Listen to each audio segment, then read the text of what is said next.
Bismillahirrahmanirrahim. Assalamualaikum Ustaz. Waalaikumsalam. Pak Ustaz, apakah bergerak ketika berkhutbah atau ketika khutbah Jumat dapat mengurangi pahala Jumat? Ya, kita nggak menemukan hadis yang mengatakan bahwa kalau khatib menyampaikan khutbah, jamaah nggak boleh gerak-gerak. Jamaah itu bukan robot dan juga bukan benda. Bahkan Nabi mengajarkan, kalau khatib menyampaikan khutbah Jumat kita ngantuk, ini berpindahlah tempat. Ketika orang pindah tempat pasti bergerak.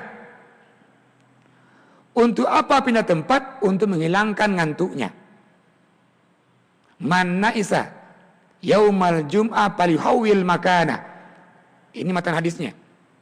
Jadi kalau begitu, khatib menyampaikan khutbah, jamaah boleh bergerak, namun jangan juga joget. Ini khatib lagi menyampaikan khutbah, dia joget-joget, kan boleh bergerak Ustaz. Itu kelebihan gerak.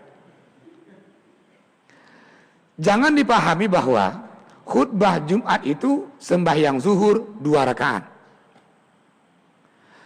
Kalau muncul pendapat jamaah nggak boleh bergerak kata khatib menyampaikan khutbah, karena anggapan khutbah Jumat itu sembahyang 2 rakaat.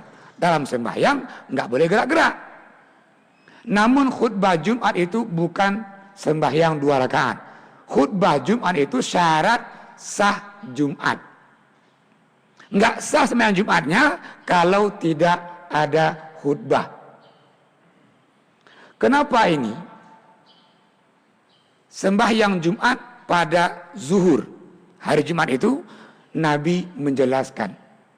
Perintah tadi, pas'au ila zikrillah. Sahabat tanya, kapan ya Nabi kita sembahyang Jumatnya? Nabi menjawab, idza malati syams. Ketika matahari mulai agak bergeser, atau waktunya di waktu zuhur. Kalau begitu, Jumat bukan mengganti zuhur. Namun tadi perintah sembahyang Jumat itu di waktu zuhur. Namun kalau berhalangan Jumat diganti dengan zuhur.